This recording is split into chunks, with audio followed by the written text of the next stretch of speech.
Hey there. It's almost 11 p.m. here, and I'm wondering if you're having one of those nights too. She started crying, not the pretty kind, but that raw, ugly kind where you can't catch your breath. But then something beautiful happened. She remembered her grandmother's words. God doesn't give you the whole staircase at once. I'm here because something happened to me yesterday that I can't shake. And maybe, just maybe, you'll understand what I mean. I want to tell you about my friend Sarah. She's 26, lives in Chicago, works at a marketing firm downtown. Yesterday afternoon, she called me from a Target parking lot, and she was crying. Not the pretty kind of crying you see in movies, but that raw, ugly, can't catch your breath kind of crying. I just ran into Jessica from college, she said through her sobs. She looked perfect, engaged, promoted, buying organic everything like she has her whole life figured out. And here I am, with a cart full of frozen dinners and generic shampoo, pretending I'm not falling apart inside. I stayed on the phone with Sarah for an hour in that parking lot, and as she talked, I realized something.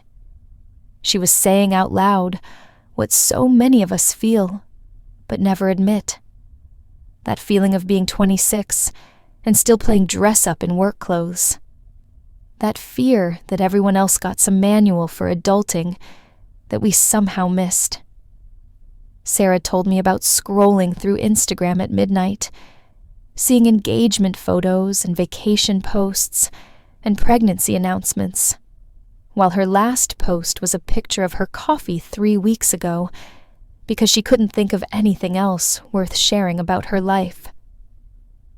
I graduated 2 years ago with this business degree, she said. I took this job because it seemed like what I was supposed to do. I moved to this city because successful people live here. But none of it feels like me. I don't even know who me is anymore. God, I felt that in my chest. How many of us are living lives that look right on paper, but feel completely wrong in our hearts? How many of us are so busy trying to check the boxes, good job, nice apartment, active social media presence, that we've forgotten to ask ourselves what we actually want. Sarah's mom keeps asking when she's going to settle down.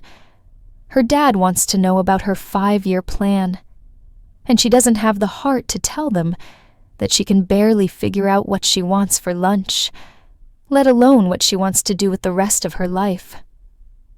When Sarah got home that night, she did what she always does when she feels like this. She opened Instagram. Worst idea ever, right?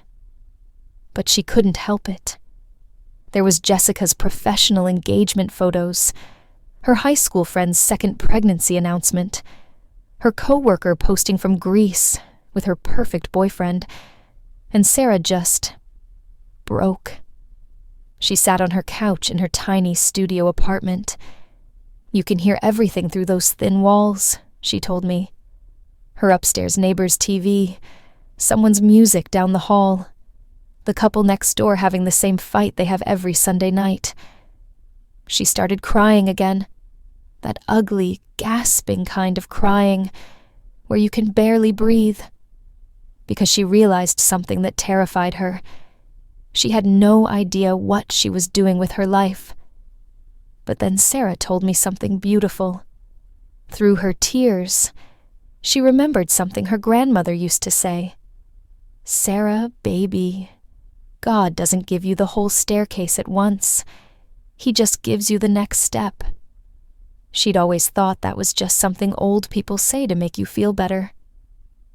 But sitting there on her couch, mascara running down her face, she started to understand what her grandmother meant.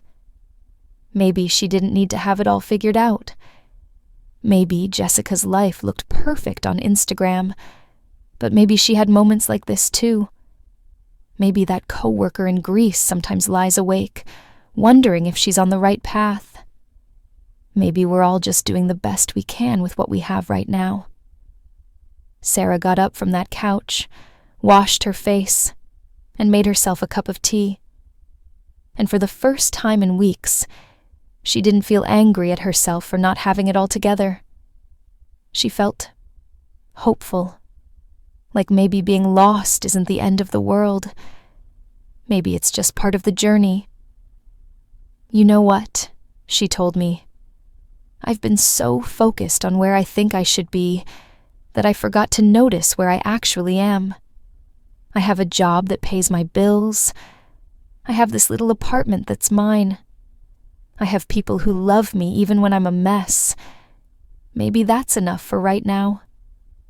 If you're listening to this, and you're having one of those nights too, if you're feeling lost or behind, or like everyone else got a manual for life that you somehow missed, can we take a moment together?